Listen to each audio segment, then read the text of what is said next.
राधे राधे दोस्तों, आज मैं आपको हिंदू धर्म के प्रमुख पर्व एकादशी के व्रत के बारे में बताऊंगी, जिसमें निर्जला एकादशी का महत्वपूर्ण स्थान है।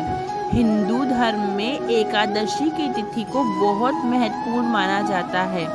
साल की सभी एकादशी तिथि में से निर्जला एकादशी का व्रत बेहद खास और कठिन भी माना जाता है।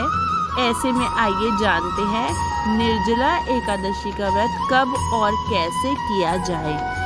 हिंदू धर्म में एकादशी तिथि को बहुत महत्वपूर्ण माना जाता है। साल में पड़ने वाली सभी एकादशियों में निर्जला एकादशी का व्रत बेहद खास और कठिन है। एकादशी का व्रत कठिन इसलिए माना जाता है क्योंकि निर्जला एकादशी में जल तक भी ग्रहण नहीं किया जाता।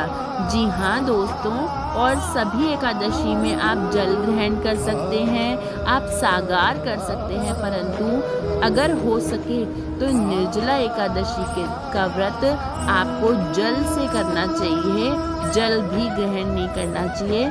सभी एकादशी की तरह इस दिन भी भगवान विष्णु और माँ लक्ष्मी की पूजा अर्चना का विधान है। इस व्रत को बिना भोजन और पानी से किया जाता है। धार्मिक मान्यता के अनुसार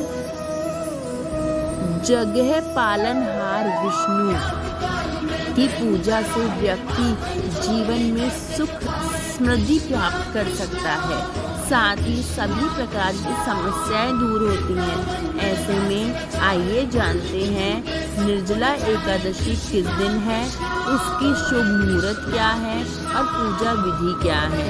हिंदू वैदिक पंचांग के अनुसार ज्येष्ठ महीने के शुक्ल पक्ष की एकादशी की तिथि की शुरुआत 17 जून को ही सुबह 4:43 पर होगी। वहीं इस तिथि का समापन 18 जून को सुबह 6:24 पर होगा।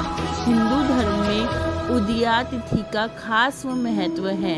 जी हाँ, उदयात की तिथि को ही माना जाता है, इसलिए ऐसे में उदयात तिथि के अनुसार निर्जला एकादशी का व्रत 18 जून को किया जाएगा। इस विधि की पूजा विधि क्या है? निर्जला एकादशी के दिन सुबह ब्रह्म मुहूर्त में उठें। ब्रह्म मुहूर्त मतलब आप 4 बजे से पहले उठ जाएं। दिन की शुरुआत देवी देवताओं के ध्यान से करें, क्योंकि ब्रह्म मुहूर्त में सभी देवी देवताएं प्रसन्न और संपन्न रहते हैं। इसके बाद स्नान कर पीले रंग के कपड़े पहने, क्योंकि भगवान विष्णु को पीला रंग अति प्रिय है। इसके बाद मंदिर की सफाई करें और एक चौकी पर भगवान विष्णु और माँ लक्ष्मी की प्रतिमा स्थापित करें। फिर भगवान विष्णु को पीले रंग के फूल, फल, हल्दी, अक्षत मतलब चावल, चंदन, खीर आदि चीजें समर्पित करें। ध्यान रहे खीर चावल की ना बनाएं। माँ लक्ष्मी का श्रृंगार करें, उनको श्रृंगार की चीजें चढ़ाएं।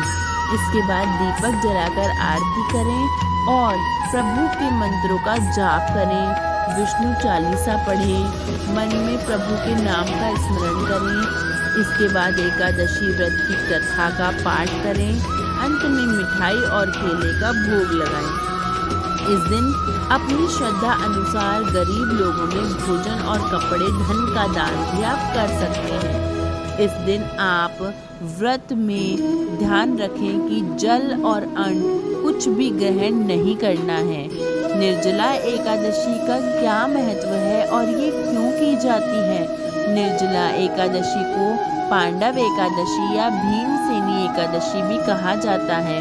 धार्मिक मान्यता के अनुसार साल की सभी एकादशी में निर्जला एकादशी का खास महत्व है।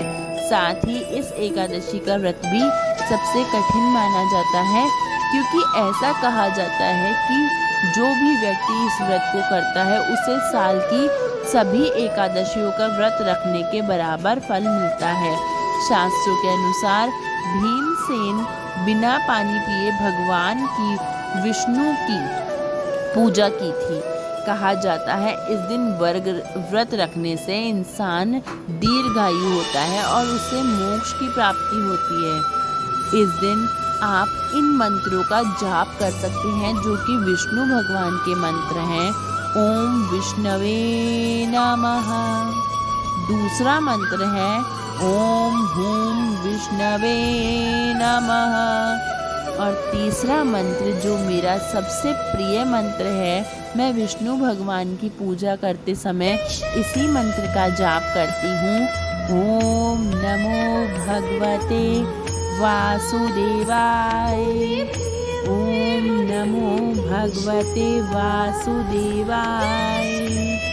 इस तरह आप विष्णु भगवान को दिन भर याद करते रहें। ध्यान रहे जो इस व्रत को कर रहे हैं वो जल ग्रहण ना करें। अगर आप श्रद्धा अनुसार जल ग्रहण कर लेते हैं या आप जल से व्रत नहीं कर सकते हैं तो आप एकादशी के व्रत में फलों का जूस, चीनी, कद्दू, आलू, साबूदाना, शकरकंद, जैतून, नारियल, दूध, बादाम, अदरक, काली मिर्च, सेंधा नमक आदि का सेवन कर सकते हैं। पर कोशिश करें कि यह व्रत जल के बिना किया जाए। मतलब आपको जल नहीं पीना है, बिना जल के किया जाता है। परंतु अगर आप बीमार हैं या करने की श्रद्धा नहीं है तो आप इन चीज़ों का व्रत कर सकते हैं। परंतु ध्यान रहे कि इस दिन कुछ ऐसी वस्तुएं हैं जिनका प्रयोग आपको बिल्कुल नहीं करना है। ऐसी चीज़ें हैं मसूर की दाल, मूली, बैंगन, सीम की सब्जी, इनका सेवन करने से परहेज करना है। यदि आप इन चीज़ों का सेवन करते हैं तो उस दिन आपको इन चीज़ों को बिल्कुल परहेज करके लहसुन, प्याज और मांस मदिरा से भी दूर रहना है। अब मैं आपको बताने जा रही हूँ कि इस दिन आपको मन को एकाग्र रखना है और ब्रह्मचर्य का पालन करना चाहिए। दान पुण्य का विशेष महत्व है और अगर व्रत को किए बाद ब्राह्मणों को भोज कराया जाए तो वह आपके लिए अति ही बहुत ज़्यादा आपको फल देने वाला हो जाएगा। तो कम से कम एक ब्राह्मण का भोज जरूर कराएं इस व्रत को करने के पश्चात।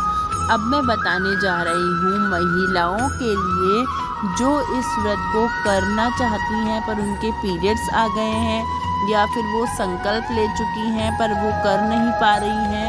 तो ऐसे में आप घर के किसी अन्य सदस्य से ये व्रत करवा सकती हैं पर स्वयं ये व्रत ना करें। मेरे अनुसार जो महिलाएं पीरियड से हो चुकी हैं उनको ये व्रत नहीं करना चाहिए। और अगर आपकी श्रद्धा है तो अपने मन अनुसार आप कर सकते हैं, क्योंकि बहुत लोग कमेंट बॉक्स में पूछ रहे थे कि क्या हम पीरियड्स में एकादशी का व्रत करना चाहते हैं। तो मैं उनको मना करूँगी कि नहीं, पीरियड्स में आपको इस तरह का कोई भी उपवास नहीं करना चाहिए। अगर मेरी जानकारी पसंद आए तो मेरे चैनल को सब्सक्राइब करें और इस वीडियो को लाइक करके भगवान विष्णु के चरणों में अपनी हाजिरी लगाएं। धन्यवाद।